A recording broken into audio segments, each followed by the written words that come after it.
মিষ্টির কথা শুনে রাজীব যা বোঝার বুঝেছে। মিষ্টি তাকে যেতে বলেছে এবং কিছু করতেও বলেছে। রাজীব এর উত্তরে বলে, হোম করব, তুই কান্না থামা। আর কালকে কি করবি? দেখা করবি ওই ছেলের সাথে? জানি না, দেখা করার দরকার নেই, বলবি বাড়িতে কাজ আছে। বাড়ির সবাই যদি পাঠায় তখন আমি দেখছি। শোনো, কি বল? মিষ্টি নরম হয়ে বলে, বিয়েটা এখন না করে দেই কেন? দেখো, এখন বিয়ে পর্যন্ত সবাই অনেক আশা নিয়ে থাকবে।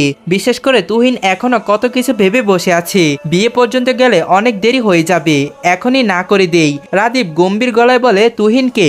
আরে ওই যে যার সাথে বিয়ে ঠিক হয়েছে সেই হচ্ছে তুহিন। রাদীপ বাঁকা হেসে বলে, এখন কত চিন্তা ছেলেটার জন্য। এই শুনে মিষ্টি রেগে গিয়ে বলে, রাখছি ফোন, আমার ঘুম পাচ্ছে। রাদীপ স্পষ্ট গলায় বলে, রাখ, না করছে কে? মিষ্টি ফোন কানে নিয়ে বসে থাকে। রাদীপ ওপাশ থেকে বলে, শোন, আমি জানি সবাই সবকিছু গোছগাছ করেছে তোর বিয়ে বলে, কিন্তু আমি কিছুই করি নাই, তাই যা হচ্ছে হতে দে। মিষ্টি অধীর আগ্রহ নিয়ে বলে, তুমি আসবে না? রাদীপ বলে, বলতে পারছি না। তাহলে কি বিয়েটা হয়ে যাবে? রাদীপ দাঁত চেপে বলে, এই তোর কি ধৈর্য নেই? ধৈর্য ধরে থাক, ঠিক বাপের মতোই হয়েছিস। মনে হয় এক বলাতে সব সামনে এসে হাজির হবে। সবসময় বাপ নিয়ে কথা বলবে কেন? তাহলে কি বলবো আমাকে বলে দিন। আসছে, বাপের কথা শুনতেই পারে না। তোর ওই বাপ সেদিন আমার কাছে তোকে বিয়ে দিলে আসছে আমার কাছে সম্মানহীন ব্যক্তি থাকতো, কিন্তু তিনি তো তেমন কিছু করেননি। মিষ্টি জানে এই রাদীপের রাগ উঠবে, তাই কথার প্রাঙ্গণ পাল্টালো। শোনো না, রাহা কেমন আছে? রাদীপ তপ্ত শ্বাস ফেলে বলে, কি দরদ রে, বাপের কথা বলেছি বলে কথা ঘোরাতে এখন আবার নিজের ভাবির খবর জানতে চাচ্ছিস? একবার আমাকে বলেছিস আমি কেমন আছি? মিষ্টি নিজের কপাল চড়াতে চড়াতে মনে মনে বলে, আল্লাহ, কোনো কথা বলে শান্তি নেই, কি যে করতে মনে চাইছে। মিষ্টি বলে, কেমন আছো তুমি? তুই না রাহার কথা জানতে চাইছিস, এখন আবার আমি কেমন আছি সেটা জানতে চাচ্ছিস কেন? তোমার কথাও জানতে ইচ্ছা করলো। আমার খবর দিয়ে কি করবি? তাহলে রাহার খবরই দাও। আমি বলেছি বলে আমার খবর জানতে চাইবি না? বলো। ও তোর জানতে হবে না। মিষ্টি পাগল হয়ে যাবে রাদীপের কথা শুনে। কোনো রকম টপিকটা বাদ দিয়ে বলে, ঠিক আছে, নাই জানলাম। রাদীপ বলে, ও এখন আমার কথা শুনতে ভালো লাগছে না তাই না? মিষ্টি মাথা নাড়িয়ে বলে, ভালো লাগছে না। তুমি না বেশি বেশি ভেবে বসে থাকো। কি করছো এখন? রাদীপ ঠোঁট কামড়ে বলে, বান্ধবীর সাথে বসে আছি। মিষ্টি খানিকটা রাগ নিয়ে বলে, বান্ধবীর সাথে বসে আছো মানে? রাদীপ তপ্ত গলায় বলে, তোর কি মনে হয় এই রাতের বেলায় তোকে ফোন দিয়ে কাজ করছি আর কোনো কথা পাসনি? কি করছি এটা কোনো প্রশ্ন? মিষ্টি এক হাতে মাথার চুল খামচে ধরে বলে, ও তাহলে রাতে খেয়েছ? রাদীপ ধমকে উঠে বলে, এই বেয়াদব, ফোন রাখ। হবু বরের সাথে নানান কথা বলতে পারিস আর আমার সাথে কি করছ? রাতে খেয়েছ, এগুলো কথা বলছিস তাই না? মিষ্টি থমথমে মুখে বলে, তাহলে কি কথা বলবো? রাদীপ দাঁত ফিসে বলে, তুই শুধু একটু ওয়েট কর, তোকে নতুন করে কথা বলা শিখাবো। মিষ্টি হাত ছেড়ে বলে, ঠিক আছে, একটু পরে ফোন করছি, ঘুমিয়ে পড়িস না। ঠিক আছে। রাদীপ ফোন কেটে দেয়। এরপরে ফোন আর ল্যাপটপ নিয়ে রুম থেকে বের হয়। নিচে নেমে এসে ডাইনিং রুমের সোফায় বসে মেয়েটকে ডেকে কফি চায়। মেয়েট কফি বানিয়ে দিয়ে যায়। সাইমন বাহির থেকে বাড়িতে ঢুকে মেন দরজা লাগিয়ে দিয়ে এগিয়ে আসে। রাদীপ বলে, কাজ হয়েছে আজ? হোম, আজকের মতো হয়েছে, তবে কালকে থেকে তোকে যেতে হবে। আমি একা একা যাব না। কেন, ভয় পাস? পাই একটু। ঠিক আছে, যাব কালকে। এখন ফ্রেশ হয়ে আয়। হোম। সাইমন চলে যায়। রাদীপ ল্যাপটপ খোলে আর এক হাতে মিষ্টিকে কল দেয়। মিষ্টি রিসিভ করে বলে, হোম বলো, কি করছিস এখন? ঘুম আসছে না? আসছেই তো, অনেক রাত হয়েছে। হোম, তাহলে ফোন রেখে ঘুমিয়ে পড় আর সকালে উঠে বাবাকে ফোনটা দিয়ে দিস। ঠিক আছে। মিষ্টি ভয়ে ভয়ে জিজ্ঞাসা করে, তুমি কি করছো এখন? বসে আছি, অফিসের কিছু কাজ করছি। ও, খেয়েছ? হোম, আরেকটা প্রশ্ন করি। হোম কর। রাহা কেমন আছে? ভালো। কোথায় আছে ও? ঘুমিয়ে পড়েছে হয়তো। ও আচ্ছা। আরো প্রশ্ন থাকলে কর। না, আর প্রশ্ন নেই। তাহলে ঘুমিয়ে পড়। ঠিক আছে। আর শোন, কি যা করার একটু তাড়াতাড়ি করো। এই নিয়ে তোর ভাবতে হবে না। ঠিক আছে? ভাববো না। ঘুমিয়ে পড়, রাখছি। হোম। রাদীপ কল কেটে দিয়ে ফোঁস করে শ্বাস ছেড়ে ফোনটা পাশে রেখে দিল। মিষ্টি ফোনটার দিকে তাকিয়ে হেসে উঠল। অনেকদিন পর রাদীপের সাথে কথা বলতে পেরে তার ভালোই লাগছে। করুক না একটু রাগ, তবুও মিষ্টির ভালো লাগে। মিষ্টি শুয়ে শুয়ে রাদীপের কথা ভাবতে ভাবতে ঘুমিয়ে পড়ল। পরের দিন সকালে রাদীপ আর সাইমন অফিসে চলে গেল। বাড়িতে রইল রাহা আর রাজ। মেয়ের তার সব কাজ শেষ দিয়ে আজ তার বাড়িতে চলে গিয়েছে তার ছেলের সাথে দেখা করতে। রাতে আসবে। রাহা আর রাজ বাড়িতে থেকে দুজনই বোরিং ফিল করছিল। কোথাও চিনে না যে ঘুরতে যাবে, তাই বাড়িতেই বসে গল্প করছে, নয় টিভি দেখছে আর নয় বাগানে ঘোরাঘুরি করছে। এইদিকে রাশেদ চৌধুরী কপালে হাত দিয়ে ডাইনিং রুমে বসেছিলেন।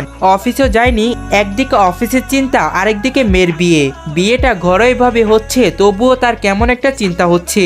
রুবেল চৌধুরী নিচে নেমে আসেন, তিনিও কেমন রাশেদ চৌধুরীর থেকে ছাড়া ছাড়া হয়ে ঘুরছেন। তার কোনো চিন্তা হচ্ছে না ব্যবসা নিয়ে, নিজের মতে ঘোরাফেরা করছে। রাশেদ চৌধুরীর পাশে তেমন একটা বসেন না, বসলেও খুব কম কথা বলেন। জাপানে সাইমন আর রাদীপ একসাথে বাড়ি ফিরছে। এখন বাজে রাত 8টার মতো। রাদীপ গাড়ি ড্রাইভ করছে, সাইমন পাশেই সিটেই বসে আছে। রাদীপ হঠাৎ গাড়ি থামালো, এই দেখে সাইমন বলে, কিরে এখানে গাড়ি থামালি কেন? তুই গাড়িটা নিয়ে চলে যা, আমি কিছু শপিং করব। সাইমন রাদীপের দিকে তাকিয়ে বলে, শপিং করবি কর, তুই গাড়ি রাখ, আমি অন্য গাড়ি ম্যানেজ করে চলে যাচ্ছি। না, তুই গাড়িটা নিয়ে যা, আমি অন্য গাড়ি ম্যানেজ করে চলে আসব। সাইমন আহানি নিয়ে বলে, না না, সেই দিন আমি তোর কথায় গাড়ি নিয়ে চলে গিয়েছিলাম, এরপর তুই ওই মেয়ের উপকার করতে গিয়ে নিজে অ্যাক্সিডেন্ট হলি। আজ আর গাড়ি নিব না, তুই তোর কাছেই রাখ, এই একটু রাস্তা, আমি অন্য একটা গাড়ি করে যাব। সাইমন গাড়ি থেকে নেমে গেল। যাওয়ার আগে রাদীপের জানালার কাছে এসে বলে, ভাই তাড়াতাড়ি চলে আসিস, আর আমার জন্য কিছু পেলে নিয়ে আসিস। হোম যা। রাদীপ চলে যায় গাড়ি নিয়ে। সাইমন কয়েক কদম সামনে এগিয়ে গাড়ি দেখতে পেয়ে এগিয়ে গেল।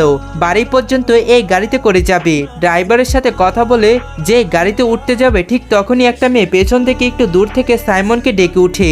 মেয়েটা ঝাড়া। সাইমন গাড়িতে উঠলো না, ড্রাইভারকে সরি বলে গাড়ির কাছ থেকে চলে এলো। সাইমনের সামনে এসে দাঁড়ালো ঝাড়া। সাইমন ঝাড়াকে দেখে বলে, হাই কেমন আছেন? ভালো, আপনি কেমন আছেন? ভালো। কই যাচ্ছিলেন এখন? অফিস থেকে বাড়ি যাচ্ছিলাম। গাড়ি কই আপনার, নিয়ে আসেননি? আসলে আমি আমার বন্ধু রাদীপ দুজনই একটা গাড়িতে ফিরছিলাম। রাদীপ একটু শপিং এ গিয়েছে, আমার কোনো দরকার নেই, তাই ওকে বললাম এখানে নামিয়ে দিয়ে চলে যেতে। রাদীপও এসেছিল, আর যারা তাকে দেখার আগে রাদীপ চলে গিয়েছে। যারা আফসোস হয়েছে, কণ্ঠ খানিকটা আফসোস নিয়ে বলে, ইস ইস, আরো একটু আগে এখানে আসলে হয়তো আপনার বন্ধুর সাথে দেখা হতো। এই শুনে সাইমন বলে, রাদীপের সাথে দেখা হওয়াটা কি খুবই জরুরি? যারা মাথা নাড়িয়ে বলে, হোম খুব জরুরি। সেদিনের পর থেকে আপনার বন্ধুর সাথে দেখা করার জন্য অনেক ঘুরেছি, কিন্তু দেখা পাচ্ছি না। কি দরকার আমায় বলতে পারেন, আজ বাড়ি ফিরে ওকে বলে দিব। যারা মিনিট দুয়েক চুপচাপ থেকে বলে উঠে, আসলে বললে হয়তো বুঝতে পারবেন না, তবুও বলি ওনার সাথে কথা বলতে কেন যেন ভালো লাগে, মনে হয় ওনার সাথে সবসময় কথা বলি। সাইমন মনে মনে বলে, এবার বুঝতে পারলাম এই মেয়ে রাদীপকে ভালোবেসে ফেলেছে। কিন্তু রাদীপকে পছন্দ করতে হলো কেন ওর? ভাই আমার মতো ছেলেদেরও কি চোখে পড়ে না? আমরা একটাও পাই না, আর রাদীপের একজন আছে, আবার এই মেয়ে চান্স খুঁজছে। দাঁড়া, চান্স খোঁজা বের করছি। সাইমন মুখে খানিকটা হাসি নিয়ে বলে, কিছু মনে না করলে একটা কথা বলবো। হোম বলুন। আমার মনে হয় আপনি রাদীপকে ভালোবেসে ফেলেছেন, তাই না? যারা তৎক্ষণাৎ মুস্কি এসে বলে, হোম ভালোবেসে ফেলেছি, এটা আমি ওনাকে বলতে চাচ্ছি। সাইমন সাথে সাথে গম্ভীর গলায় বলে ওঠে, কিন্তু আপনি ওকে এইটা বললেও তো কোনো কাজ হবে না। এই শুনে ঝাড়ার মুখের হাসি উবই গেল। সাইমনের দিকে তাকিয়ে জিজ্ঞাসা সুরে বলে ওঠে, কাজ হবে না কেন? উনি কি আমাকে রিজেক্ট করে দিবে নাকি? সাইমন আশেপাশে তাকিয়ে বলে, ওই যে ওই বেঞ্চে বসে কথা বলি। হোম চলুন। সাইমন পাশে বেঞ্চে বসে, ঝাড়ার থেকে কিছুটা দূরত্ব নিয়ে বসে। যারা খানিকটা মন খারাপ নিয়ে বলে, এখন বলুন। সাইমন বলে, আপনি হয়তো জানেন না ওর দেশে বউ আছে, কিন্তু ভাইয়া আমি যতদূর জানি উনি তো বিয়ে করেননি। আমি হসপিটালে ওনাকে জিজ্ঞেস করেছিলাম আপনার ফ্যামিলির কে এখানে আছে, উনি আমায় শুধু আপনার কথা বলেন। ওনার বউ থাকলে তো উনি আসতো হসপিটালেই, আর ওনার বাসায়ও তো 2 দিন গেলাম, কই দেখলাম না তো। সাইমন বোঝানোর ভঙ্গিতে বলে ওঠে, আপনাকে কি বলেছিল আপনি হয়তো ভালো করে শোনেননি। আমি বলেছি দেশে ওর বউ আছে, এখানে নেই। যারা তৎক্ষণাৎ সাইমনের কথাটাই ভাবলো, মনটা খারাপ হয়ে গেল, তবুও আবার বলে উঠে, ভাইয়া আপনি মিথ্যা বলছেন, উনি বিয়ে করেনি। আপনাকে মিথ্যা বলে আমার কি লাভ বলুন? আপনি ওকে ভালোবাসেন তাই শুনে কথাগুলো জানালাম, আর না জানলে আপনি ওনাকে ভালোবেসে শুধু শুধু কষ্ট পাবেন। তবুও কেমন একটা লাগছে, মনে হচ্ছে বিয়ে করেনি, কিন্তু আপনিও তো মিথ্যা বলছেন না। সাইমন ফোন বের করে রাদীপকে মেসেজ দিল, তোর আর কতক্ষণ লাগবে? সাইমন ফোনটা হাতে রেখে দিয়ে ঝাড়ার দিকে তাকিয়ে বলে, মিথ্যা নয় কথাগুলো, রাদীপ যে মেয়েকে বিয়ে করেছে ওকে আর কিছুদিন পরে এখানে নিয়ে আসবে। আর আপনাকে কথাগুলো না জানালে আপনিও তো না জেনে ওকে ভালোবেসে যেতেন। হোম ঠিক বলেছেন, জানানোর জন্য থ্যাঙ্কস। সাইমনের ফোনে মেসেজ আসার শব্দ হয়। রাদীপ দিয়েছে মেসেজ, 15 মিনিটের মতো সময় লাগবে। কেন? তুই যেখানে নামিয়ে দিয়ে গিয়েছিলি সেইখানে আমি আছি, যাওয়ার সময় তুলে নিয়ে যাস। সাথে সাথে রাদীপ লিখে ঠিক আছে থাক ওইখানেই। যারা সাইমনকে বলে আচ্ছা আপনাকে একটা কথা বলবো। সাইমন ফোন রেখে বলে হোম বলুন, আপনার বন্ধুর ফোন নাম্বারটা দেওয়া যাবে? সাইমন বলে আমি ওর পারমিশন ছাড়া নাম্বার কি করে দেব? যতই হোক একজনের পারমিশন ছাড়া নাম্বার দেওয়া আমার কোনো অধিকার নেই। যারার মনটা আরো খারাপ হয়, চোখ দিয়ে পানি পড়তে নিলে সাইমন দেখার আগে তা মুছে ফেলে। যারার ফোনে কল আসে, তার বাবা কল দিয়েছে। যারা উঠে দাঁড়িয়ে সাইমনকে বলে আমাকে যেতে হবে, বাবা কল দিয়েছে, ভালো থাকবেন, আবারও দেখা হবে। হোম ঠিক আছে। যারা চলে যায়। এর কিছুক্ষণ পর রাদীপ আসে। সাইমন গাড়িতে উঠে বসে। রাদীপ বলে কিরে তুই যাসনি, এখানে বসে কি করছিলি? ও কিছু না চল। সাইমনের দিকে তাকিয়ে রাদীপ কেমন একটা সন্দেহ হলো। যাই হোক পরে জেনে নিবে। রাদীপ আর সাইমন বাড়িতে চলে এলো। সাইমন বাড়িতে ঢুকে রাহাকে খুঁজে। রাদীপ সাইমনের দিকে কিছুক্ষণ তাকিয়ে নিজের রুমে চলে গেল। সাইমন উপরে উঠে নিজের রুমে না গিয়ে সোজা রাহার রুমের দিকে গেল। রাহার রুমে নক না করে রুমে ঢুকে দেখতেই পায় রাজ আর রাহা কাছাকাছি বসে আছে। দুজনই সাইমনকে দেখে দূরত্ব নিয়ে দাঁড়িয়ে পড়ে। রাজ সাইমনকে দেখে বলে কিছু বলবে? হোম সাইমন একে একে যারার সাথে হওয়া কথাগুলো জানালো দুজনকে। এরপর সাইমন ঠিক করলো এই নিয়ে পরে কথা বলবে। রাদীপ নিজের রুমে এসে ওয়াশরুমে ঢুকে শাওয়ার নিয়ে বের হয়।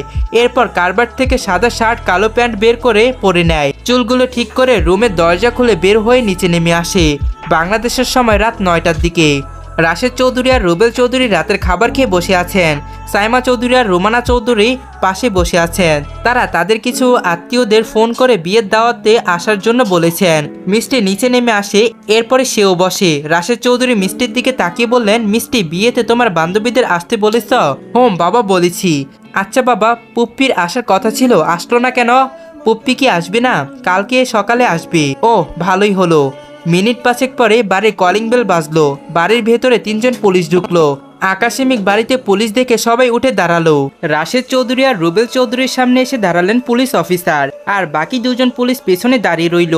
পুলিশ অফিসার রাশেদ চৌধুরী ও রুবেল চৌধুরীর হাতে হাত মিলিয়ে কুশল বিনিময় করলেন। রাশেদ চৌধুরী বললেন পুলিশ অফিসার আপনি হঠাৎ আমার বাড়িতে কোনো সমস্যা হয়েছে? হ্যাঁ সমস্যা হয়েছে। পুলিশ অফিসার পেছনে তাকিয়ে হাত বাড়িয়ে আরেকজন পুলিশ থেকে একটা কাগজ নিলেন। এরপরে রাশেদ চৌধুরীর দিকে তাকিয়ে বললেন রাশেদ সাহেব ওয়ারেন্টি বেরিয়েছে, আপনার কোম্পানি সাময়িক সময়ের জন্য বন্ধ করে দেওয়া হয়েছে। রাশেদ চৌধুরী কপালে ভাঁজ নিয়ে বললেন কি বলছেন? মাথা ঠিক আছে আপনাদের? কোম্পানি বন্ধ কেন? আর আমার কোম্পানির কোনো ভুল বা নিয়ম ভঙ্গন করিনি তো, সব ঠিক মতোই চলছে। এগুলো কি করে হচ্ছে আমার মাথায় কাজ করছে না। রুবেল চৌধুরী রাশেদ চৌধুরীকে ধরে বসে পুলিশ অফিসার দিকে তাকিয়ে বললেন আপনার কোথাও কোনো ভুল হচ্ছে না তো? আর এই কোম্পানি কি কারণে বন্ধ করে দেওয়া হলো? পুলিশ অফিসার হাতে থাকা কাগজটা রুবেল চৌধুরীর দিকে দিয়ে বললেন এখানে স্পষ্ট কারণগুলো দেওয়া আছে, দেখে নিন। আর এখন কোম্পানি বন্ধ রাখে আপাতত বেটার সলিউশন। বিষয়টা বেশি জানাজানি করার থেকে আমি নিজে এসে জানিয়ে গেলাম। এই বলে পুলিশ অফিসার হন হন করে বেরিয়ে গেল। রুবেল চৌধুরীর হাতে কাগজটা পড়ে মুহূর্তে রেগে গিয়ে বলে উঠেন এটা কোনো কারণ হলো? অকারণে এভাবে কোম্পানি বন্ধ করে দেওয়ার কোনো মানে হয় না।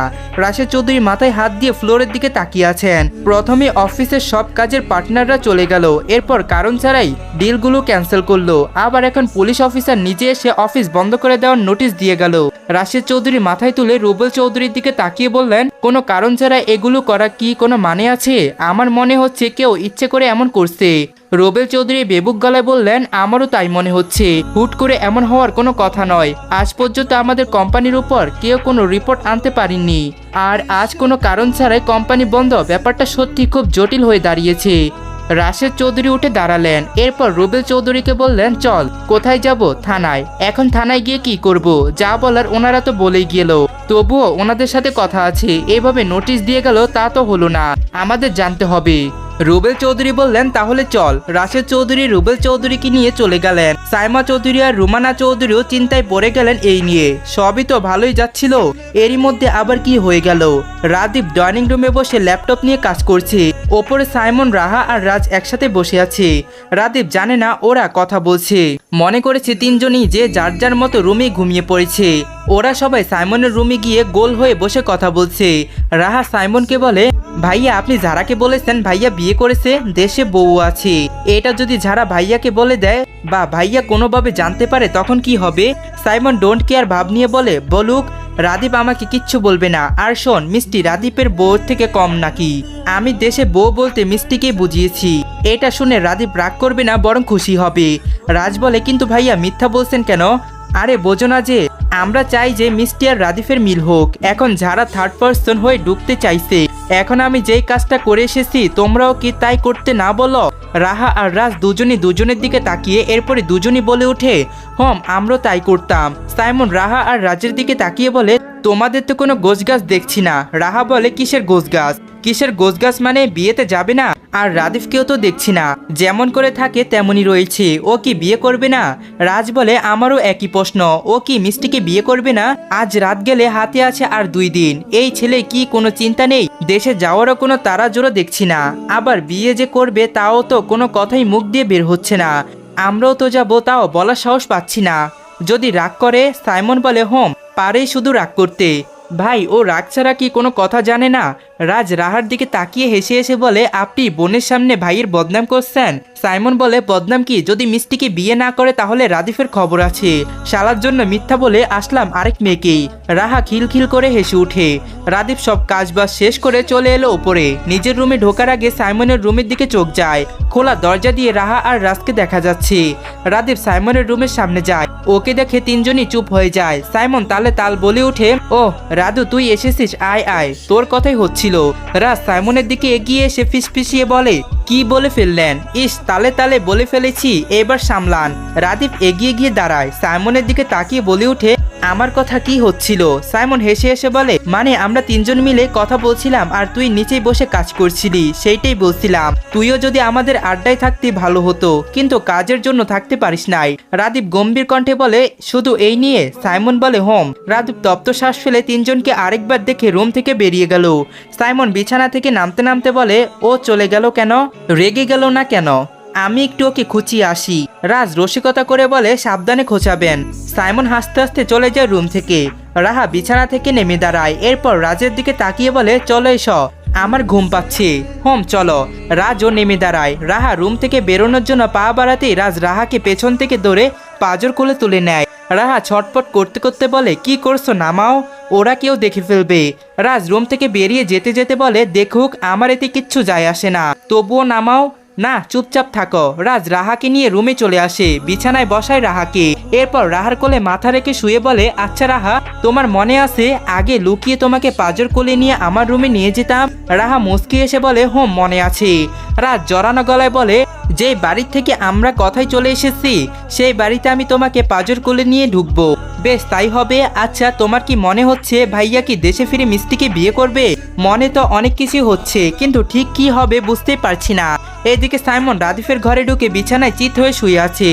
রাদীপ ওয়াশরুম থেকে বের হয়। সাইমনকে দেখে বলে, তুই কখন এলি? তুই যখন ওয়াশরুমে ঢুকলি তখনই ডাকতে পারতি। এই বলে রাদীপ টাওয়ালটা রেখে বিছানায় বসলো। সাইমন বসে বলে উঠে, এই ভাই, তুই কি করতে চাইছিস রে? রাদীপ কপাল কুঁচকে উঠে বলে, কি করতে চাইছি মানে? ভাই, মিষ্টির বিয়ের আর 2 দিন আছে। তুই তো দেশেও যাওয়ার নাম নিচ্ছিস না, বা মিষ্টিকে বিয়ে করবি কিনা তাও বলছিস না। কি করবি না করবি কিছুই তো বল। রাদীপ কর্কশ গলায় বলে, তুই এগুলো জেনে কি করবি? মন কি একটু সান্ত্বনা দিতাম। যতই হোক মিষ্টির জন্য কষ্ট হচ্ছে। ভাই, তুই দেশে ফিরে যা না, মিষ্টিকে বিয়ে কর, তারপরে আবারও আসি। তুই পাগল হয়ে গিয়েছিস? আমি যদি এখন মিষ্টিকে বিয়ে করতে দেশে যাই তাহলে আমার জব থাকবে না। সাইমন ড্যাব ড্যাব করে তাকিয়ে থেকে বলে, এই জব চলে গেলে অন্য একটা খুঁজে নিবি। তোর কি যোগ্যতার অভাব নাকি? ভাই, তুই দেশে চলে যা, দরকার হলে তোকে নতুন জব আমি খুঁজে দিব। রাতে ফোঁস করে শ্বাস ছেড়ে বলে, দেখ, সারাদিন পরে মেজাজটা খারাপ করে দিস না, যা তোর রুমে যা। ভাই, রেগে যাস কেন? টিকিটের টাকা নেই নাকি বল আমাকে, আমি তোকে টিকিট কিনে দেই। আমার থেকে মনে হয় তোর চিন্তা বেশি। খুব বেশি। ভাই, তুই ওকে বিয়ে না করলে তোর খবর আছে। হুমকি দিচ্ছিস? দিচ্ছি। 2 দিন এভাবে কেটে যায়। কালকে মিষ্টির বিয়ে, রাতটুকু শুধু সময় আছে। রাদীপ এই 2 দিন মিষ্টিকে আর কল দেয়নি। মিষ্টি লজ্জার সংকোচ তার ছোট আব্বুর কাছে ফোন চায়নি বা বলতেও পারেনি সে রাদীপের সাথে কথা বলতে চায়। রুবেল চৌধুরী বুঝেছেন মিষ্টিকে। রাদীপ ফোন দিয়ে মিষ্টিকে চায়নি, তিনি নিজের থেকে বলেছেন, কিন্তু রাদীপ মিষ্টির সাথে কথা বলার কোনো আগ্রহ দেখায়নি। সন্ধ্যায় রাদীপ বাড়ি ফিরে নিজের রুমের দরজা লাগিয়ে দেয়।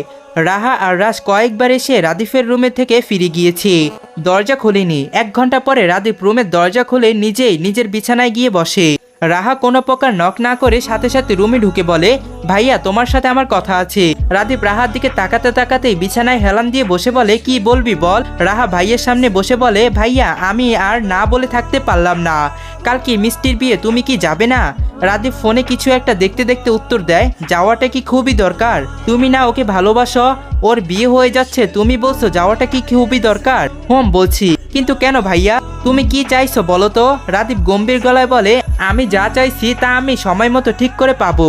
রাহা ধীর কণ্ঠে বলে উঠে, ভাইয়া কালকেই বিয়ে, এর মধ্যে বলতে আগেই কিছু করো, না হলে পরে আফসোস ছাড়া কিছুই করার থাকবে না আমাদের। রাদীপ ফোন দেখতে দেখতে বলে, আফসোসের পর্যন্ত যাবে না, তুই যা নিজের রুমে যা।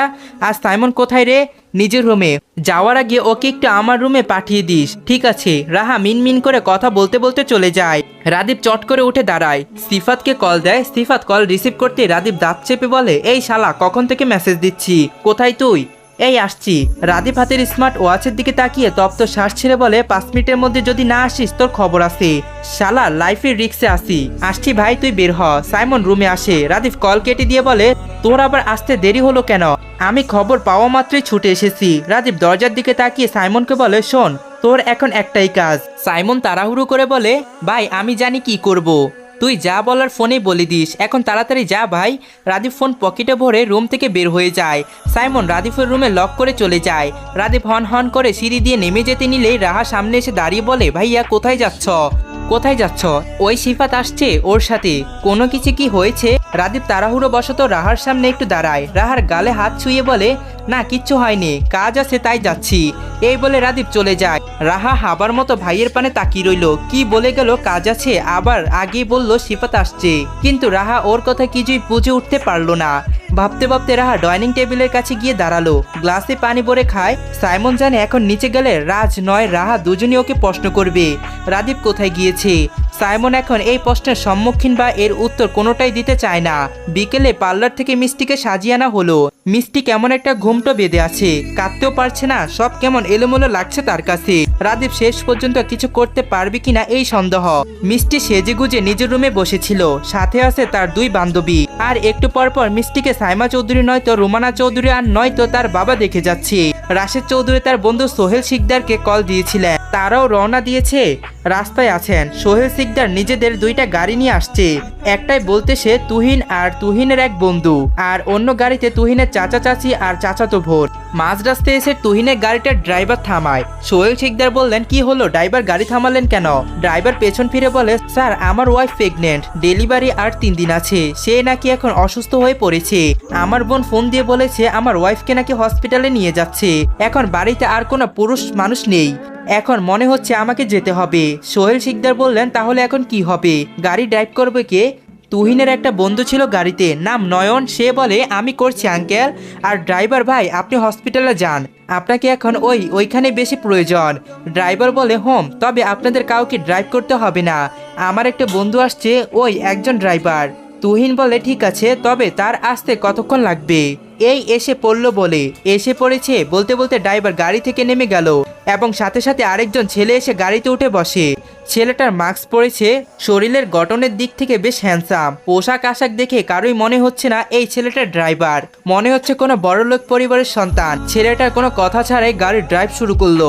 সোহেল শিকদার ছেলেটার দিকে তাকিয়ে থাকতে থাকতে শেষেই বলে ফেললেন, বাবা তোমার নাম কি?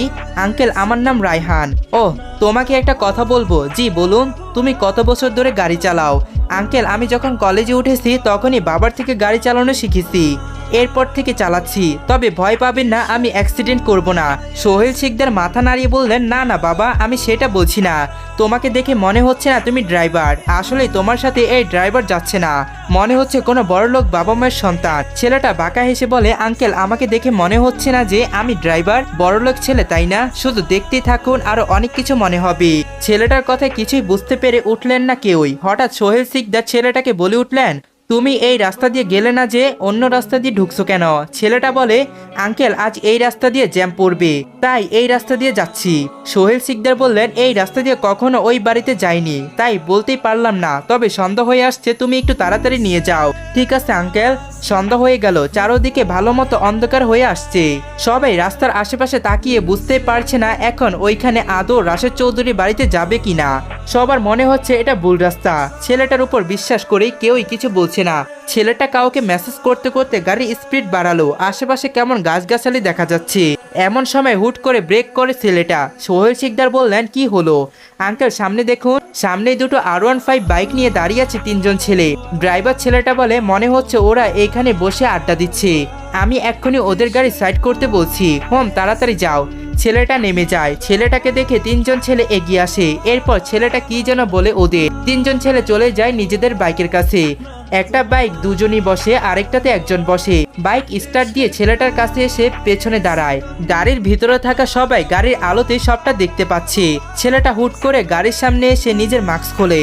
এরপরে নিজের কোমরে গুজে রাখা রিভলভার বের করে গাড়ির সামনে দুইটা চাকা পাঞ্চার করে দেয়। সবাই হাঁ হয়ে তাকিয়ে থাকে। এরপরে বসে থাকতে না পেরে সাথে সাথে গাড়ি থেকে নেমে যায়। তুহিন ছেলেটার দিকে তাকিয়ে বলে, এইভাবে গাড়ির চাকা পাঞ্চার করলে কেন? ছেলেটা তাচ্ছিল্য হাসি দিয়ে বাকি ছেলেগুলোর দিকে তাকিয়ে তাকিয়ে বলে, কিরে এ তো দেখি জামাইয়ের গাড়ি থেকে বের হয়ে গিয়েছে রে। সাথে আবার সবাই। আমি তো ভেবেছি ভয়ে গাড়ি থেকে নামবে না। কি বলিস তোরা? সাথে সাথে পেছন থেকে ছেলেগুলো হাসতে থাকে।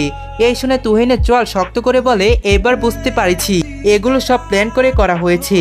ছেলেটা বাঁকা হেসে বলে, বুঝতেই যখন পারছিস তাহলে থাক। যদি জায়গাটা কোথাও বুঝতে পারিস তারপর কাউকে বলে গাড়ি নিয়ে আসতে বলিস, নিয়ে যাবে তোদের। আর বিয়ের চিন্তা মাথা থেকে বের করে বসে বসে মশা মার। এই বলে ছেলেটা তপ্ত শ্বাস ফেলল। এরপরে গা ছাড়া ভাব নিয়ে বলে উঠে, সারা বছর দেখে শুনে রাখবে একজন, আর তিনি মাঝখান থেকে বিয়ে করে নেবে। যেই বাইকে একজন ছিল সেই বাইকে উঠে বসছে ছেলেটা। এরপরে দুইটা বাইক হাওয়ার ভেগে ওদের সামনে দিয়ে চলে যায়। তুহিন গাড়ির মধ্যে পা দিয়ে লাথি মেরে বলে উঠে, ও শেট, কেন যে এই ছেলের পাল্লায় পড়তে গেলাম। এই ছেলে বাকিদের মতো সাধারণ কেউ ছিল না। এই বিয়েটা আটকাতে চাইছে ছেলেটা। সোহেল সিকদার রাগে কিছু বলার মতো বাসায় খুঁজে পাচ্ছেন না। নয়ন তুহিনকে বলে, কি করবি এখন? ওদের কল দিয়ে জানাবি? তুহিন রেগে গিয়ে বলে, কি জানাবো এখন? আর আমাদের অনেক বড় একটা ভুল হয়ে গিয়েছে। তুই যদি গাড়িতেই বসে এই দৃশ্যটা ভিডিও করতি তাহলে কাজে দিত। তবে যাই হোক, এই ছেলেকে আমি তো ছাড়বই না। সোহেল সিকদার বেবুক গলায় বলে উঠেন, তুহিন তোর ওই ছেলের শেষ কথা শুনে কি মনে হচ্ছে? মিষ্টি কি ওই ছেলের সাথে কোনো সম্পর্ক আছে? সারাদিন পার হয়ে গেল, রাতে বাড়িতে নেই। সেই যে রাতে কাজ আছে বলে চলে গিয়েছিল, এখনো আসেনি। রাহা আর রাত চিন্তিত হয়ে বসে আছে ডাইনিং রুমে। পাশে দাঁড়িয়ে আছে মেড। সাইমনও বাড়িতে নেই, সকালে অফিসে গিয়েছে, আসেনি এখনো। রাজ দুপুরের দিকে কল দিচ্ছে কিন্তু ফোনও বন্ধ বলছে। রাহা চিন্তিত কণ্ঠে বলে উঠে, আমারও না কেমন যেন খটকা লাগছে। ভাইয়া হুট করে কোথায় চলে গেল? বলে গেল কাজে গিয়েছে। কি কাজে গিয়েছে সেটাও বলেনি। এখন আবার কোনো যোগাযোগও করা যাচ্ছে না। কোনো বিপদ হলো নাকি তাও তো জানতেই পারছি না। আর সাইমন ভাইয়াকেও সারাদিন কাছে পাইনি যে জিজ্ঞাসা করব। ফোনও ধরছে না। রাজ বেবুক গলায় বলে, রাহা ভেবে দেখো, রাদীপ দেশে চলে যায়নি তো? রাহা চট করে রাজের দিকে তাকিয়ে বলে, এইটা তো ভাবিনি, আমারও তো এখন তাই মনে হচ্ছে। কিন্তু আমাদের কাউকে বলে গেল না কেন? না যদি দেশে না গিয়ে থাকে তখন? রাজ বলে, দেশে গিয়েছে। দেশে না গিয়ে এখন ওর বা কি করার কাজ থাকবে? আমার দৃঢ় বিশ্বাস ও দেশে চলে গিয়েছে। আর সাইমন ভাইয়াকে আমাদের বলতে না করেছে। রাহা গম্ভীর গলায় বলে, আসুক সাইমন ভাইয়া, ওনাকে শক্তপোক্ত করে ধরতে হবে, তাহলে কথা বেরোবে। রাজ ও সম্মিতে জানিয়ে বলে, ঠিক বলেছ, তোমার কথা হবে। সোহেল সিকদার অলরেডি রাশেদ চৌধুরীকে সবটা জানিয়েছেন। লোকেশন বের করে জানায় তারা কোথায় আছে। রাশেদ চৌধুরী তাদের আনতে গাড়ি পাঠিয়েছেন। গাড়ি ওদের কাছে পৌঁছাতে আরো ওদের আসতে প্রায় 2-3 ঘন্টার মতো দেরি হবে। এইগুলো শুনে মিষ্টি কিছুটা আঁচ করতে পেরেছে। মনে মনে আল্লাহকে বলছে রাদীপ যেন ফিরে আসে। মিনিট 20 পরে চৌধুরী বাড়ির সামনে সেই দুইটা বাইক নিয়ে আসে 4টা ছেলে। একজনের মাথায় শুধু হেলমেট, বাকি দুটো এসে ঠেকে চৌধুরী বাড়ির মেন দরজার বরাবর। সবার নজর ওইদিকে শব্দ করে আসা বাইক দুইটার দিকে। রাশেদ চৌধুরী, রুবেল চৌধুরী, সাইমা চৌধুরী আর রুমানা চৌধুরীর সামনে এগিয়ে যায়। পেছনে বাকি আত্মীয়রা। হেলমেট পরা ছেলেটা আগে আসে, পেছনে বাকি 3টা ছেলে। ডাইনিং রুমে পা রাখতে রাখতে হেলমেট পরা ছেলেটা হেলমেট খোলে। ছেলেটার মুখ খুলতে সবার চোখ ছানাবাড়া হয়ে যায়। হিরোর মতো এগিয়ে আসে ছেলেটা, আর কেউ নয়, রাদীপ। আসসালামু আলাইকুম এভরিওয়ান, কি অবস্থা, কেমন আছেন আপনারা সকলেই? আজকের পার্টটি আপনাদের কাছে কেমন লেগেছে অবশ্যই আপনাদের মতামত জানাতে ভুলবেন না। আর চ্যানেলটিতে যারাই নতুন হয়ে আছেন অবশ্যই চ্যানেলটিকে সাবস্ক্রাইব করে দিবেন আর লাইক কমেন্ট করতেও কিন্তু ভুলবেন না। সবাই ভালো থাকবেন, আল্লাহ হাফেজ।